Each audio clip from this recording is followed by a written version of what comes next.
was your week? My week was good. My week was good because I I made two decisions. One is to put down all loads that sort of draining me and things that you don't have any control over. You're worrying about things. You have no control over that at all. And the second was to listen more to that little inner voice without doubting, without doubting. Because you'd hear it, and normally I am the one that wants to second guess and third check, and I have to verify, did this thought come? Is that a real thought? And all these gymnastics.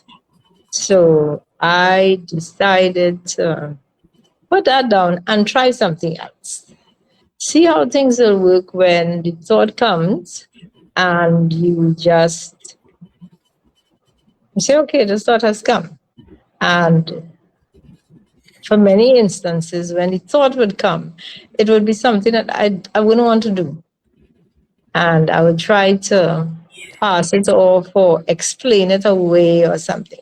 So I decided, listen, you might not want to do it, but follow. Just follow through with what has come and don't be afraid, because what is the worst that could happen? The worst that could happen is the worst that could happen until something beyond that happens. So, and I had an example of it today, and I was just laughing to myself afterwards.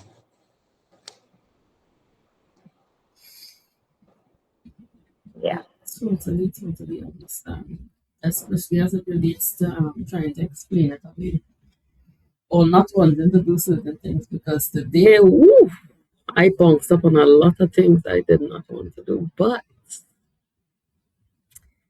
here I am. And you see, that leads into the topic, which is the ego behind the habit. Because, when the ego is involved, what happens? Just as you say, all the things you don't want to do, so you have a reason why you don't want to do it.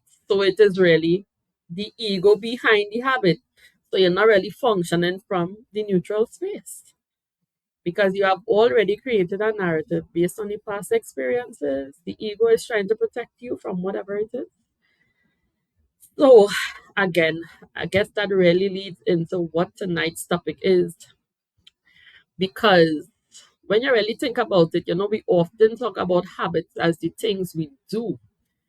But what if some of our habits are actually protecting who we believe we are?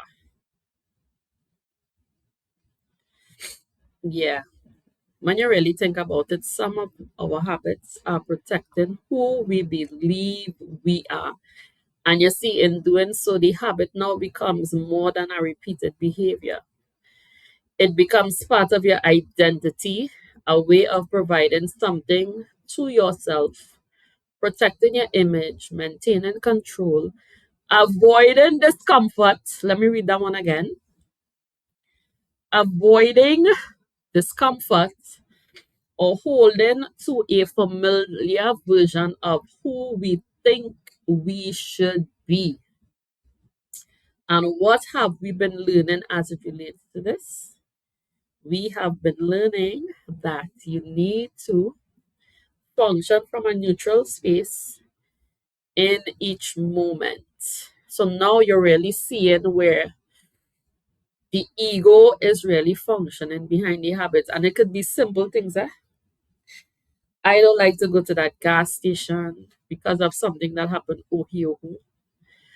I don't like to because of something totally unrelated, something that happened when I was a child. I remember I had a friend who said she did not like strawberry ice cream and never tasted it. So I am sitting there. We went to have dinner sometime. It was a long time ago. And I was like, she said she do like strawberry ice cream. And knowing the person she is, very picky, I end up asking her, you ever taste it? And she said no. So again, you recognize that the ego really functioning behind a lot of things. And when you really sit and you question yourself, you recognize that, that's not even making any sense. Or sometimes, we always tend to say, this is just who I am. No, it is not. That is just an excuse.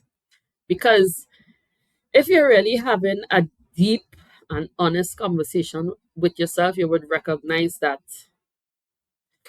you're unconsciously defending a lot of patterns that just keeping you stuck because you don't want to feel the discomfort. That is really what is happening. You are, and some consciously and some unconsciously, you are defending a lot of patterns that just keeping you stuck because you don't want to move out of your comfort zone, and then staying within your comfort zone, all the things that on your list would be on your list forevermore. So that is why you're recognizing that you really have to do some deep, deep, deep introspection. You have to be honest with yourself, and you really have to ask yourself a lot of questions. And even as it relates to some of the things that you do not like to do, ask yourself right now in this moment, some of the things I do not like to do, is it really ego driven? What do you think?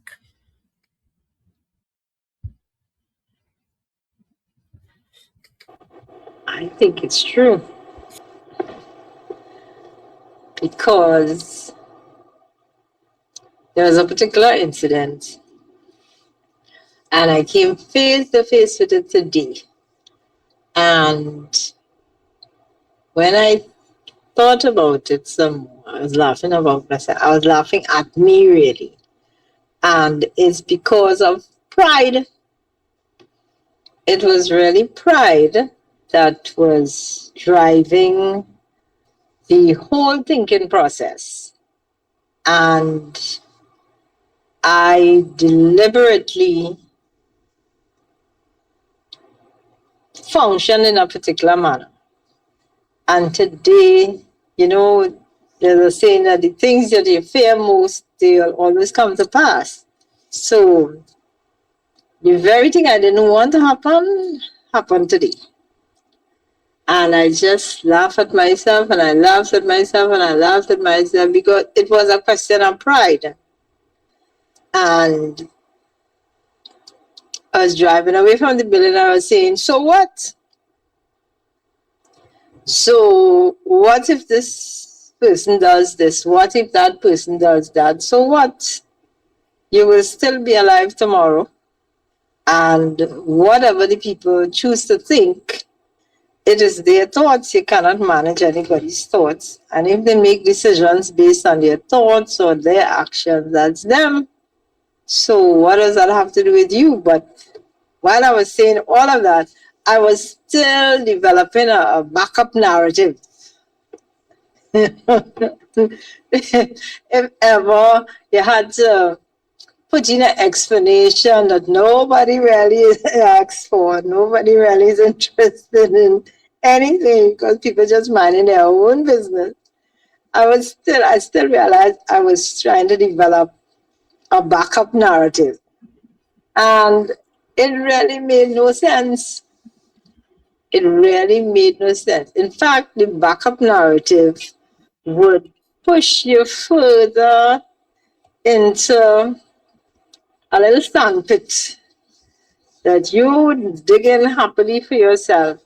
And the very credibility that you want to maintain, you will lose once you place that second narrative into the pot.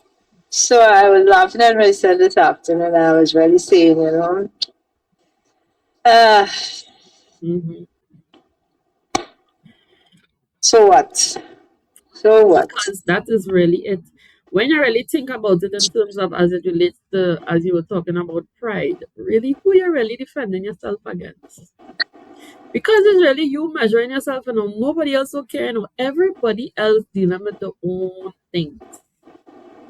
Everybody else they might think about you for 5 minutes now, might be 2 minutes tomorrow, and after that they consume with their own life. Mm-hmm. Nobody is really taking anybody else on other than the self, unless you decide to make somebody else more important than you. But other than that, when you really look at it, no, nobody is really taking you on. And you realize, even I listen, let me give you all another example. I have an aunt, she decided, just so um I am going to make PB. I was like, okay, go to the fridge. She threw out some cornmeal, then she went and she got some raisins, right? And one pack of the raisins, nothing is wrong with the raisins, eh? Nothing is wrong with the raisins. They are not spoiled. They don't have mold. They are not rottening. And she decides she is throwing it away because it is not pretty enough to be in her PB. So I am standing there and I'm saying to myself, you know that by the time it goes into whatever the thing is, which is the PME or the sweet bread or whatever, you don't even really see the raisins, right? And she was like, yes, but I know that it's there. And she proceeded to throw it away. And even in a lot of the day-to-day things that we are doing, the ego is really, really hidden and really, really incorporated more than we even recognize. It might be the particular use of a cup. It might be you have a particular, even the thought might be coming, do not stop by this particular, when you go to the gas station, don't go by number two, go by number three. But no, the last time when and you're always referring back to whatever the past experience was, not recognizing that today is a totally new day. You never know, when you go to that pump, it might have less oil. Something might be wrong with it. You get less gas. So you know you're being directed towards something else.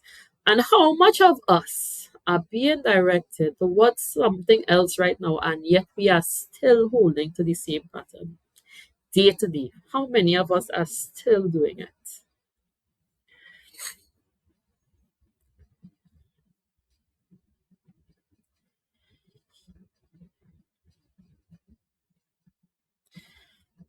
And when you really think about it, you're asking for new things and you're asking for, well, everybody know what is on their list. You're asking for these things, and you see the thoughts coming, the universe sending everything to guide you towards getting whatever that thing is, but yet we keep making the same choices to hold to the same pattern. So then how we getting to the other side? What effort are we actively putting into getting ourselves to the other side if we are still holding to the same patterns?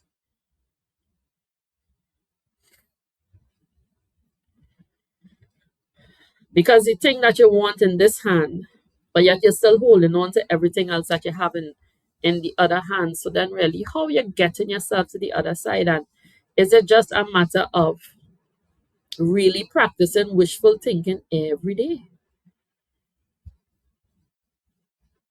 Are you honestly just practicing wishful thinking every day, and hoping by the end of 2026 a lot of change is going to be experienced? Or is it that you're actively putting the steps in place? Because you recognize, if you look at your day-to-day habits, you would know whether or not you are staying within the comfort zone, or whether or not you are making moves towards getting yourself out of it and really creating the life that you would like to experience. Because Catherine cannot create Lisa's life.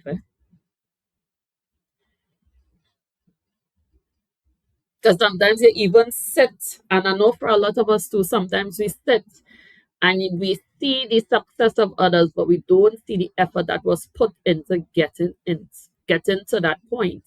And because of that, sometimes we overlook a lot of things and think that it should be easier than this. Why is this so difficult? But have you been consistently practicing what you need to practice? Can you safely say that yes, I have been consistently practicing LMNOP to get me to the next point? Yes. When the thoughts come, I follow them. Yes. How much of us can safely say yes right now?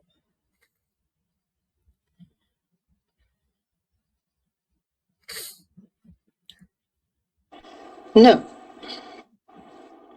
So, because sometimes you're on again, you're off again, you're on again, you're off again, and when you see that you're not receiving what it is you think you want in the time that you want it to be there, you let a little discouragement seep in, and you know, if you had to pencil it out, you really make a little corner and turn back from where you were. And I remember at one stage I used to say to, well, in those days you tell yourself there's a God somewhere up above. So I used to say, I can't be the worst thing. So if X and Y could get what they want, why I cannot get it? Because and then I would spend time going down a full list. I would have a mental list, a full list of what I consider to be the faults and flaws and weaknesses of these other people who getting what they want. And so what is wrong with me? And then I would throw in my favorite line. I can't be the worst thing in the world. And then, more and more learning, and particularly with befitment, you you're forced to have to put down that foolishness. Because the first thing is that one or two things. You learn that you are responsible for what is going on in your environment. So if you sit with that for a bit, you will realize that whatever is coming or whatever is not coming is all up to you. The second thing is that we know that things are placed in our environment, very things that we might want for ourselves. They're placed in our environment for us to see that they're there. They might be, the neighbor might have it, or a friend might have it, or something, or experiencing it. But for us to see that they're there, they're placed there for us to see and figure out, okay, what are the steps required to get me to where I know this thing is already there for me? And within the last 2 weeks, within the last week, within the last even couple of days, I have found myself looking at what are you not doing? And what you're not doing is you're letting whatever it is be bigger than you. So you are being small to this thing. So you're doing, but you're really doing yourself short in the being part. You understand? So that's where I decided there's certain little changes you have to make. There's certain little changes you have to make. And one of the changes to make is eliminate anxiety. If you know something is for you, then stop being anxious about it. The whole question of time running out. So there's a lot of little things that I've had to be working on in the last few days, in the last few weeks, to say, listen, this thing is not maths, although it's maths. But for me, I consider maths very, very, very, very difficult. So it's not maths.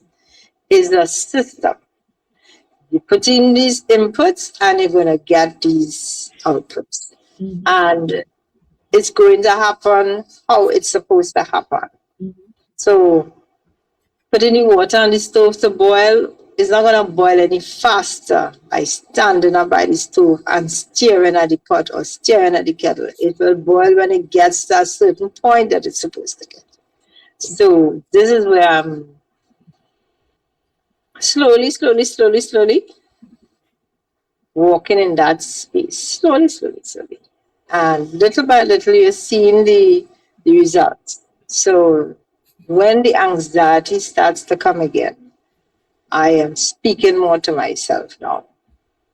You don't have to be anxious about this. And many times, like even this situation with pride, many times is because I would be comparing myself to other people, my colleagues, my relatives, just comparing and thinking that you should be further along or you should be here or you should be there without saying, okay, this is where you are and these are the necessary steps.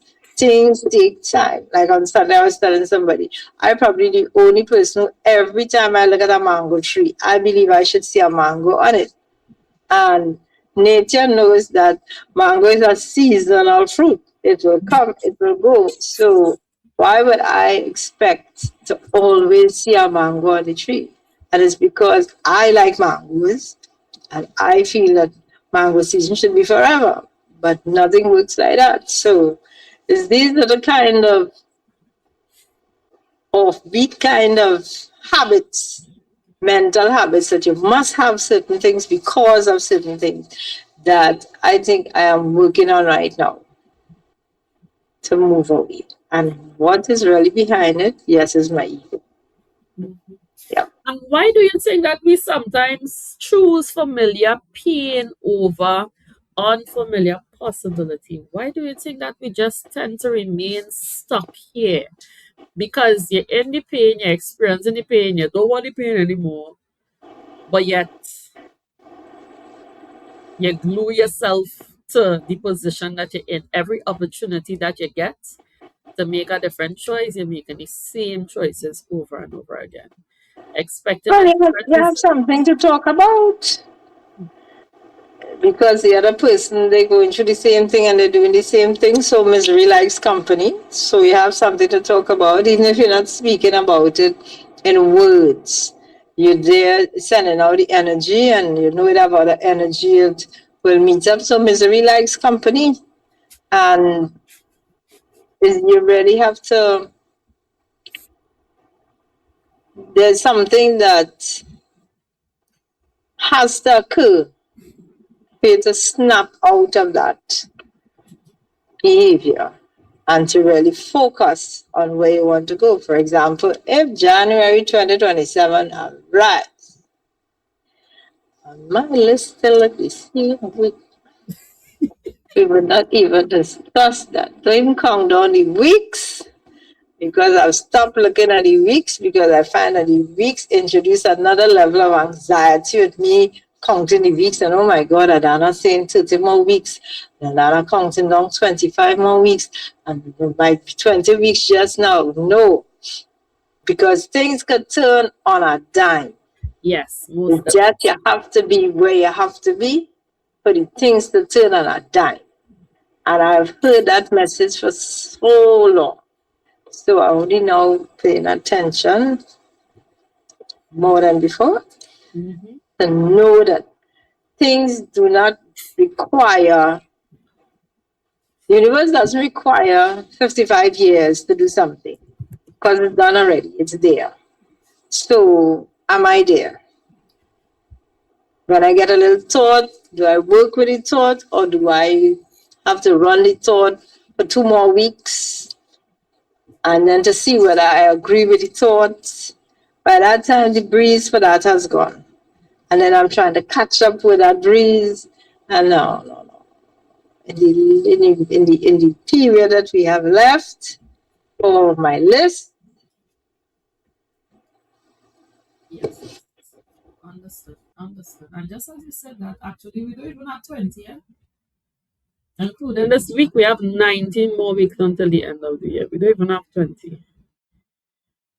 And you see, that is why, Mondays we come on here, and even during the week, we come on. The last group sessions that we learned about were emotions. And, like tonight's topic is the ego behind the habits. And we have been learning, learning, learning, listening, listening, listening. But what have we been practicing, practicing, practicing? Are you still holding to the ego behind the habit? If you really think about it in the long run, because now you recognize how integrated it is as it relates to the connection between identity and repeated behavior. So now the repeated behavior, you are convinced that it is now part of your identity. This is just who I am. Something happened 15,000 years ago. You have adopted this behavior now.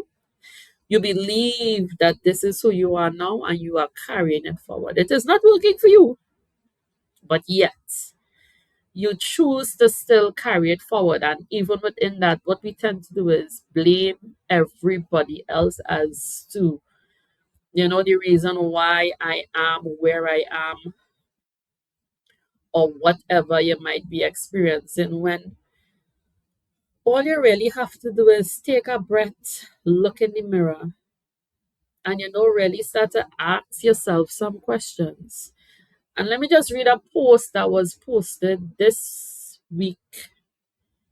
I think it was sometime over the weekend. Let me just read this post for you all really, really, really quickly.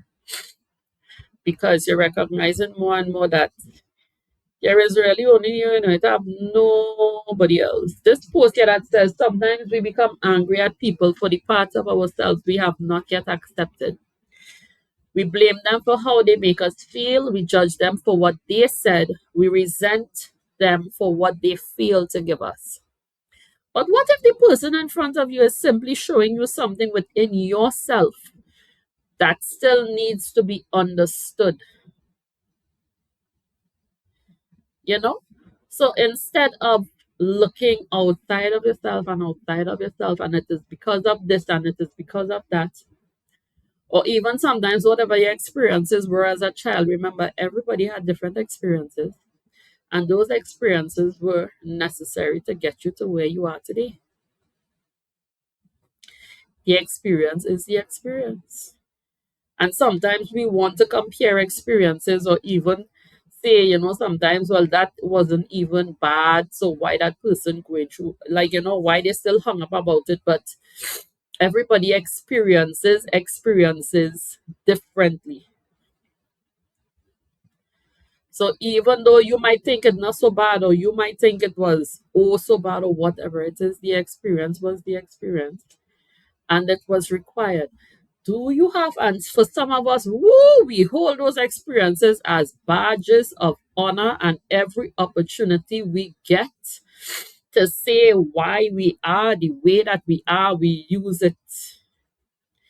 And in doing so, you're just holding yourself back in the process. Instead of what is in front of you, what is currently in front of you, what is within your control, what can you focus on, what can you practice? You know? Yes, Katrin, I'm seeing that you have your hand raised.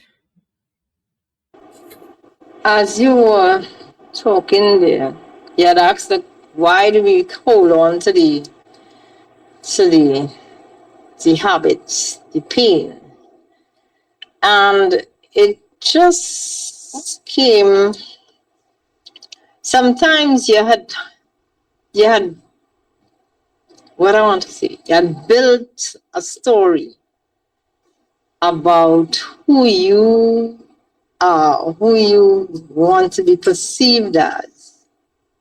And you built it so long ago and you built it so comprehensively that you cannot see how you're going to continue to exist without that story.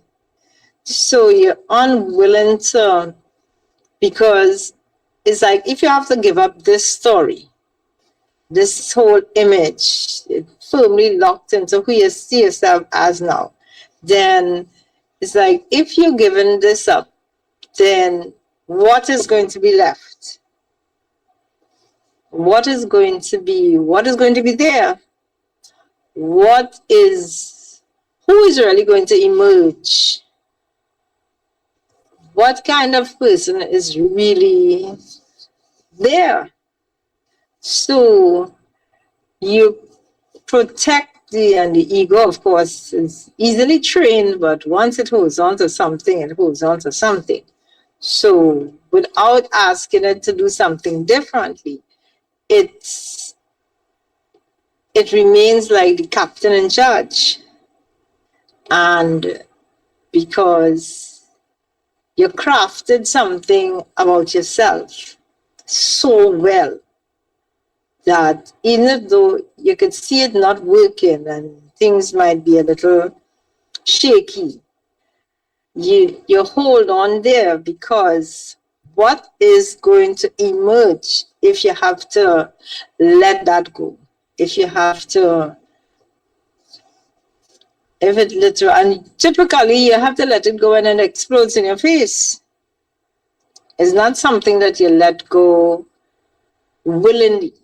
You know, sometimes you see in a movie, this person made up this story and they made up that image and they made up everything and they made up everything and they're going along happily living in that narrative and in that space until somebody from the I remember once reading of a woman who way back in segregated times in America, she was really from a black family, but somewhere in her line she came out very, very fair, and her hair was very soft, and all these different things.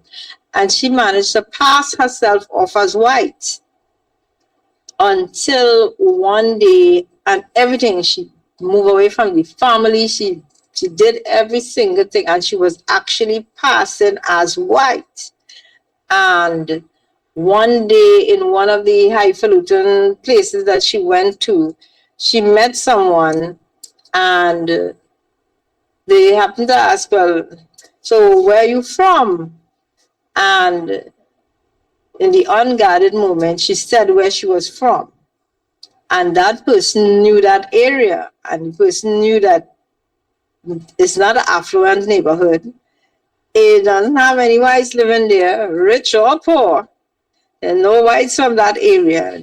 And she, I think the story went where she went to great lengths to make sure that that person could never talk about her story because she needed to remember in America if you have one drop, 1/16 drop of black, then you're considered black. So she went to great lengths. I can't remember the rest of the story, but there was some criminality almost involved in trying to keep that secret in place. So the question becomes, it's not working for you. You're stressed out, but what will replace it? And because you don't have the faith, the belief, the it's not faith and it's not belief. I'm not looking for those words, but you have the fear more of the unknown than you have of staying in something that's not working. The familiar pain. Okay. Okay. Yeah. Yes. Yes. Yes. Yes. Yes. Yes. Understood. Understood. And then just know in that moment you recognize how much, and again, that is really ego driven, eh? And you recognize how stuck we are because of the ego. We really, really, really stuck, you know. And I think for a lot of us, we stuck a lot more than we even recognize. Because if it's to experience something new, if it's to make a new step, if it's to put the effort in, if it's to invest in yourself, we rather not do it. Out the door, we rather not do it. And you see it in simple things, you know. Well, it might be simple for some, but not so simple for others as it relates to exercise. You see it all the time in the simple things, self investment, too much effort. take time to support somebody else who did all the discipline things and did all the consistency way more easier than to really put in the effort as it relates to you as an individual. And you would recognize, and in doing so, that is how certain repeated behaviors then becomes part of your identity.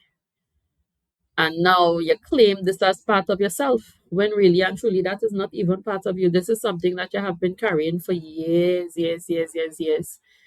And sometimes it even becomes heavy, but you don't even know where to start to put it down.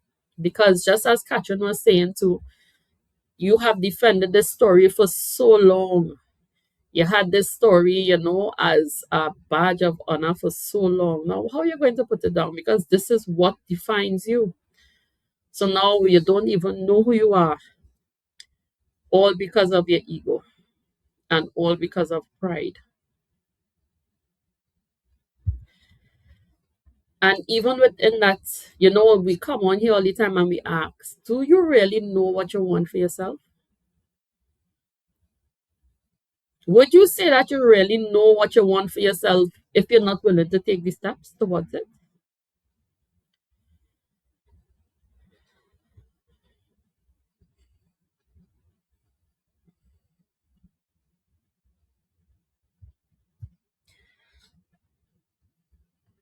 And within that, you recognize that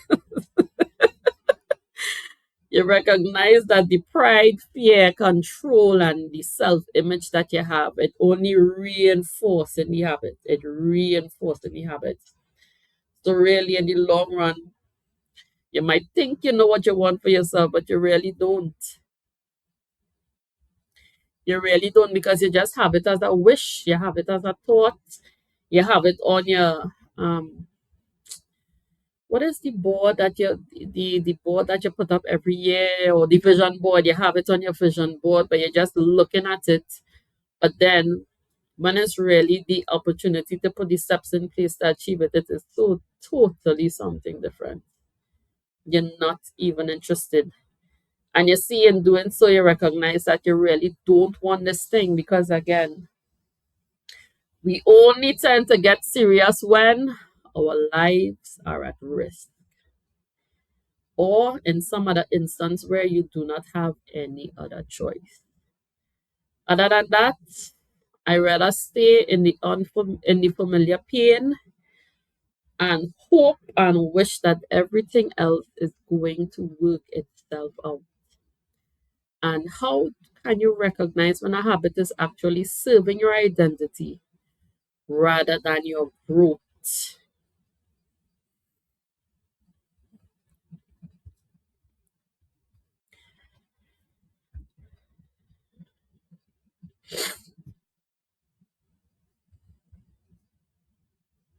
I could give an example. So, sometimes you hear, just in conversations, or you're just observing persons with life, and there are so many scenarios built around. Some people create a lot of different scenarios, such as, I only eat from, or I only wear this particular watch, or I only wear this particular clothes, or I only, and you recognize that, okay, you box yourself in completely, you are not open to anything new at all, and you have convinced yourself that this is the box within which I function, and I cannot function outside of this box. If you are invited to function outside of that box, you shut it down completely, because you you're really not open, so that if a rain drop, you can't deal with it. If the sun too hot, you can't deal with it. If the rain start to fall, you can't deal with it. If the phone ring and it rings too loud, you can't deal with it. So again, you're really not functioning from neutral at all. So you have created They told us about the concoction, and we were also told about the duplication. You have created a very convincing duplication, but it's only to yourself because the universe knows different. And now, what do you have to do? You have to convince others that this is who you truly are. And then within that, you spend. Listen, the ego has you have us spending a lot of time defending ourselves. Spending a lot of time defending ourselves. Does the mango tree have to defend itself against the plum tree? No. Does the river have to defend itself against the ocean? No. Does the stars in the sky have to defend itself against the earth? No. But yes, we spend so much time defending ourselves. And a lot of times, I think part of us too, we partially ashamed of some of our behaviors and habits. So you're always defending yourself as to the reason why you behave like this or why you have this particular habit. When the rest of the world watching you and saying, that really not serving you, you should give it up. But again, no, I like this particular badge. I have this badge for so long.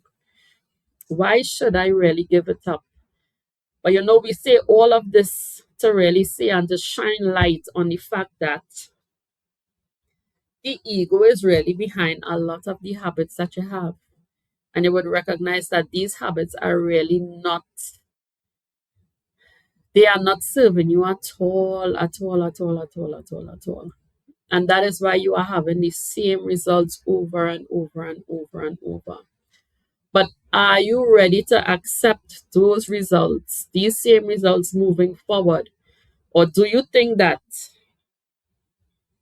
it is really time to practice something new?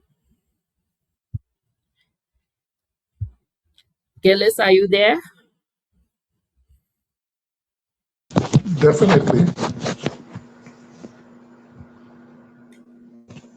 So, do you think that as it relates to habit, you would continue like hold on to the same habit, or would you say that you would put the effort in to practice something new? Because a lot of the habits that we do have, which really ego driven, you recognize that it's not working for you at all, at all, at all. Um, I would think at this point we had to adopt an attitude of go for it.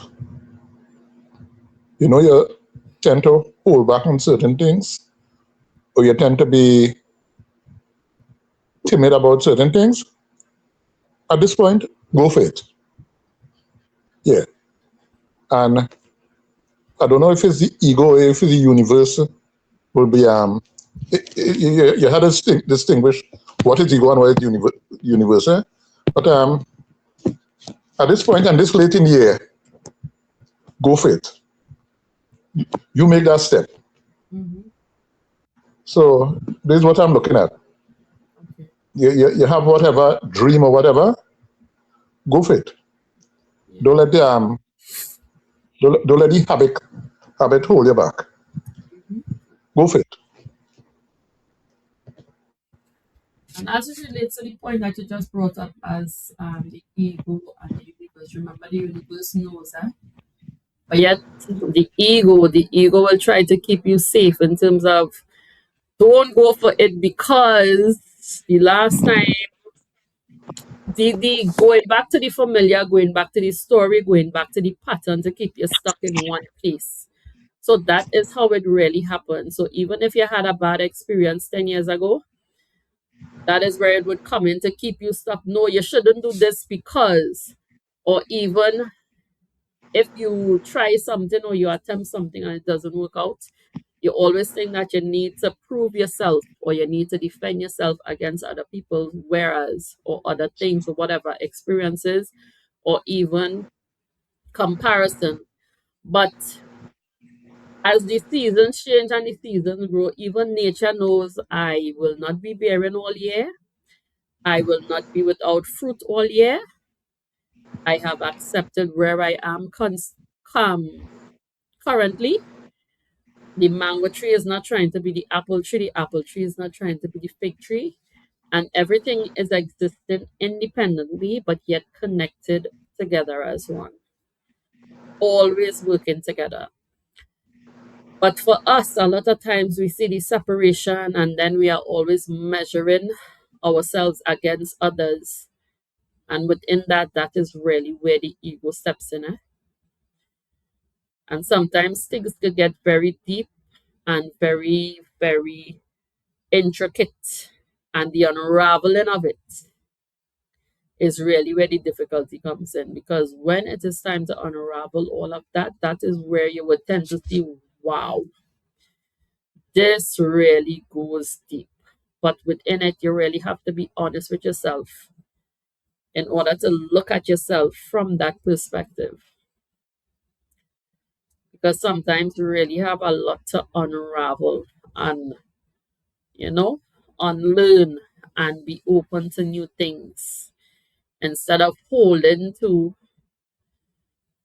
Because even I was looking at a documentary where this famous drummer, he was in a plane accident and after that he never flew again. So if he has to go anywhere, he would go by boat or by bus or by train for days instead of ever going back on an airplane.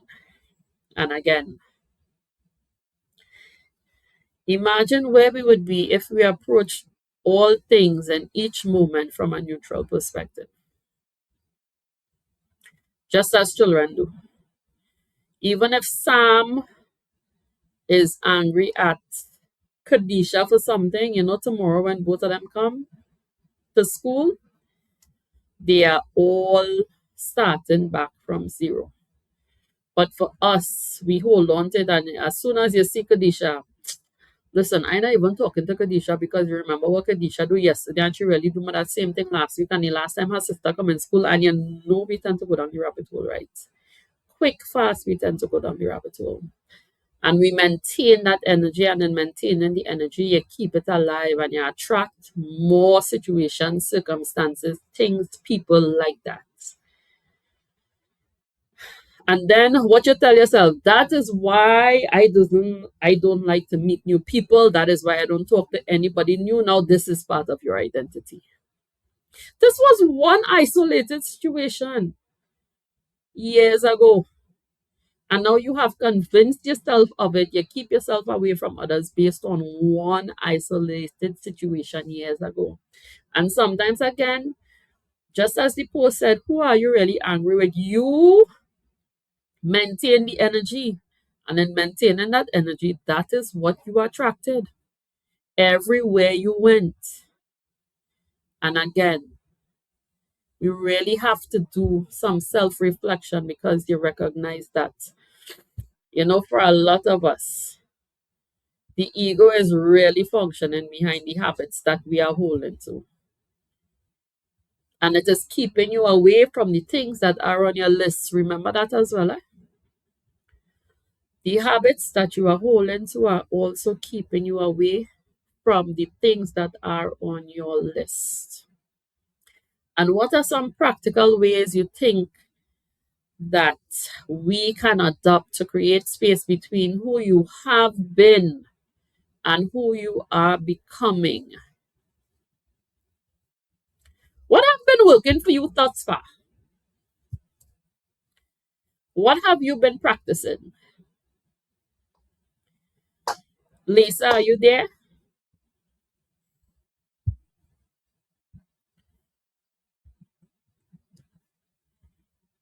All right. Good night. Hello. I'm here. I think for me, I've just been practicing to be more mindful, be more patient with myself, Mm-hmm. and sorry. And and I had an incident over the weekend where it really brought to light. When you focus on things, then it really come into fruition. So just being more mindful and intentional on my thoughts and in certain situations where you feel like you said, somebody's this or somebody's that, or why is this or why is that. So realizing that, I have the power to change Mhm. the outcome of so many things. So it's just trying to practice that and get it, kind of get it under control, so to speak. All right. So yes, mindfulness is definitely one that we can and should adopt in order to create the space between who you have been and, to usher in who you are becoming, because you cannot be those two persons at the same time. You have to let go of one, you have to release one in order to move into the direction that you would like to, and also in order to experience the things on your list as well. And guys, this week is really the week to examine some of the habits that you have and see if some of these are really being, you know, encouraged because of your ego. And ask yourself the question, what part of me is unknowingly being protected by this habit? You really have to ask yourself the question. And you see, in asking yourself the question, you would understand that you can change the way you approach your personal growth. So instead of fighting yourself, you would begin to understand yourself, and from that awareness, create the possibility for something totally, totally, totally different. But again, you really have to do the self reflection and identify where the ego is within each habit, within each choice, within each thought, within each decision being made, because you are only affecting you. You are not affecting anybody else other than yourself. You are really only affecting yourself. And you have affected yourself long enough. So it is really time to really practice something new. So this is really the food for thought for this week. So as you approach this week, please give it some thought. You know, sometimes you might be living and you think that you don't have anything else to live for. Things might be difficult right now, but that is just right now. That is just right now. Just as Katrin explained as well, you never know how things would change in the blink of an eye tomorrow. And it comes with practice, it comes with consistency. So be mindful of your practices, because I know for some of us now, you recognize how delicate things are. You recognize how easily you can attract things that you do not want to experience. So within that, you also have to ensure that your mind is in the space, not even your mind. You have to ensure that your entire being is in the space that it is really meant to, so that you no longer jeopardize you in the long run. Because you are affecting your garden. You are affecting your garden. You are not affecting. You might affect others, yes, but not as much as you are affecting yourself. So, as you approach this week, be very, very mindful of it. So, guys, let me let you know what we have on the schedule coming up for this week. For those who join us during the week. So, for today, we looked at the ego behind the habit. And tomorrow from 10 a.m., we have counseling and consultations. And from 6, we would be looking at why does change feel like a threat. So here we would be discussing ego turns discomfort into evidence that change is wrong. Then from 7, we have our fuel and flexible body workout session. And for tomorrow, we would be starting our sculpt and stretch, where we would be practicing stretching exercises.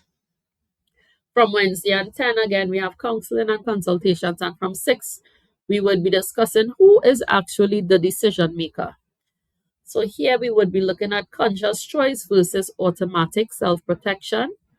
Then on Thursday from 10, we have counseling and consultations again. And from 6, we would be looking at building habits without feeding the ego. So we would be looking at build better habits without becoming results obsessed. And then from 7, we have our fuel and flexible body workout sessions again. Friday, we have a private yoga and meditation from 10. And then from 3, we have free to be by appointments only, of course, where you can release, relax, restore, and unwind. And on Saturday from 6, we have our hike to the Maracas waterfall. So adults are 100, kids are 60. If you are interested, you can WhatsApp the work hike to 3361809 to register. The difficulty level would be a 3 out of 10. Children are also invited. We have had kids on the hike, I think, ranging from age about 5 and above. So feel free to invite anyone who might be interested in attending. So, guys, thank you all for logging on to tonight's discussion. Have a wonderful week. See some of you tomorrow, some of you on Saturday, and the rest of you next week, Monday. Good night, everyone. Good night. Good night, Lisa. Guest. Good night.